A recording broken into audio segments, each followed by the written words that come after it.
Okay, so the the guns are mounted.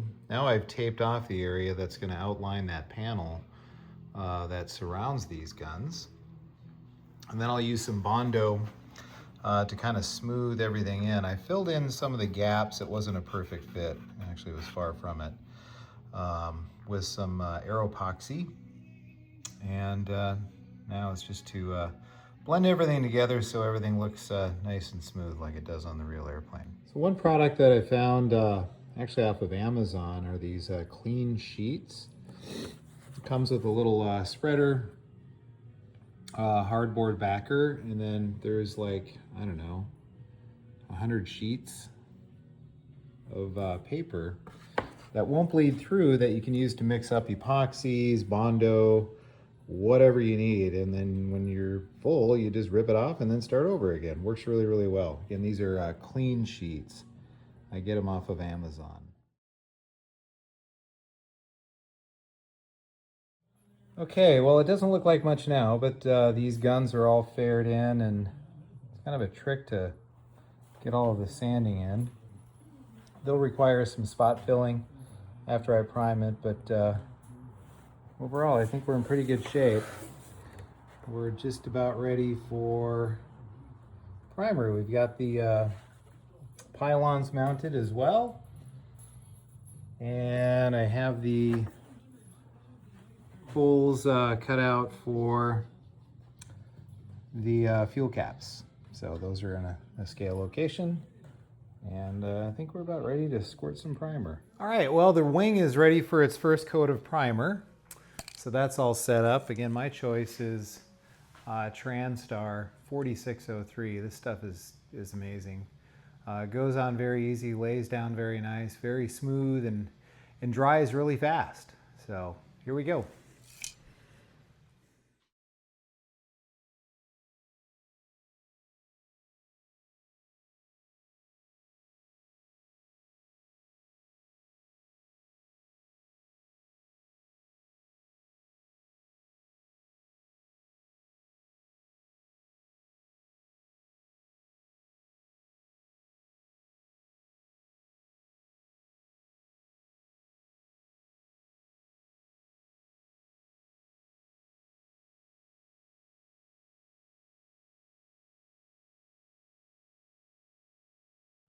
Okay, I flipped the wing over.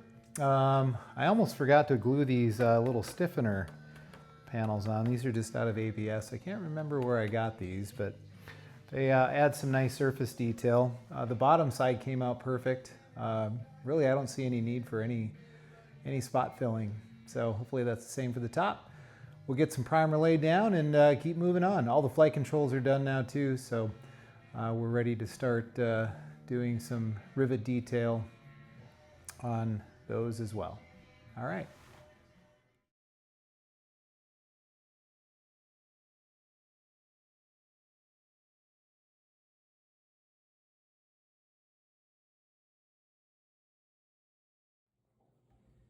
All right, so we have the wing is completely primed. Turned out really good. This is obviously the bottom. There's just a little bit of, there's a dent there I've got to fill. Overall, turned out really well. This has not been wet sanded yet. That's to come.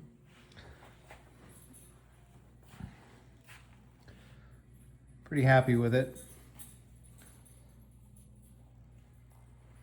A little bit of wet sanding, then it'll be time for panel lines on the wing and other panel surface detail.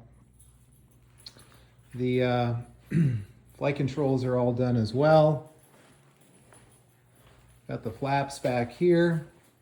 They've been wet sanded and they are ready for rivet detail. And I'll work on wet sanding these ailerons and elevators, and they'll be ready for surface detail as well. So overall, moving on. All right, so back to it. We're gonna get ready to wet sand flight controls and then the wing as well. What I thought I'd do is just show you what my technique is. One is to get a bucket of clean, warm water and a sanding sponge. This is a super fine sponge. I got a box of these off of Amazon. They're nice because they're flexible. They contour to radiuses very, very well. And it's just about the right fine grit just to take down any primer and smooth it out. So works out really, really well. And they last a long time too, especially with wet sanding. And then in here also I've got a sponge that I'll use to wipe off all the sludge once I sand it down. So let's just do an aileron here real quick. Just some real light pressure, doesn't take much, just to take, I mean, overall it's really smooth to begin with, but this will just take that edge off and make it glass smooth, which is really what we want, especially when we're working with, you know, an aluminum finish, which this subject is. So the smoother you can make it, the better, because when we put down the aluminum paint, any little imperfection will show. There's no question about that. So I just rub this down just like this. Just hit the leading edges. I'm not so concerned about the sides, since those really won't be seen. And then once I've gone over it like that, I'll just simply take this sponge and take off the goo. So I'm really happy with the way these surfaces turned out. There's really very little correction that I need to apply in terms of spot putty or anything like that.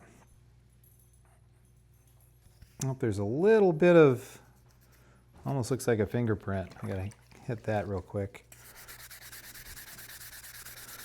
That'll hit a little harder. One of the things with sanding, even when you're sanding the fiberglass, is, you know, it's not so much your eye, it's your sense of touch and what you're feeling as you're going across the surface. I find that my fingers can identify areas that need sanding much better than my eye can. There, this is all ready for rivet detail. So I'll move on to the next. We'll get all of these flight controls sanded down, and as well as the wing, and yeah, we'll see you in the next one. Okay, so it's the next day. Yesterday I painted the spinner all white using Krylon gloss white, and now I've taped off the red band, well, what will be the red band, with some Tamiya masking tape and then some blue light tack painter's tape over the top of that. We'll get some light coats on this, a lot of light coats, and yeah, that'll be good.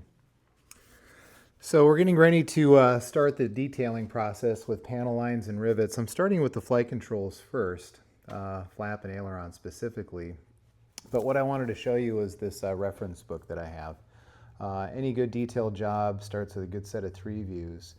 And I found this book. It was used on Amazon, I don't know, a lot of years ago, maybe 15 years ago. This book was published in Japan back in 1980, and it's got obviously the development history of the P-51, but most importantly, it's got some really good 3-view drawings to include a bunch of schemes. There's a B model of Old Crow, but in particular, what I really love is the detail of all of the panel lines and rivets and panels, and all of the surface detail is included on these drawings. So really love it. There's the bottom side. So I'll be utilizing this as my reference for this entire detail project on this P-51. So first and foremost, I'll set this right here. I've got some chart pack tape. The flaps and the ailerons do have one singular panel line, and that's going to run basically from here all the way down to here. So Chart pack tape is what I like to use. 1/64 for a 1/5 scale model. Quarter and above 1/32 works well. But this stuff works really good. I can't remember where I got it from. I think this stuff I got from an art supply store. I found that it's sometimes hard to get on Amazon. Anyway, if you do a Google search, it'll come up. Good to have this stuff on hand. So I'm going to get to applying these panel lines, and then we will add the Chad Beach rivet system. I'm doing rivets on the flight controls because those were not painted if it was an aluminum schemed airplane. So in other words, they weren't bonded over like the wing was. So anyway, I'll show you this process as well.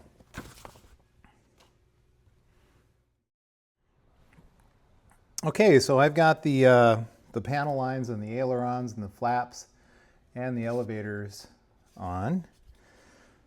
So now we're going to get ready to apply the Chad Beach rivet system. Not much in the way of panel lines on the flaps and the ailerons. Here's the elevator.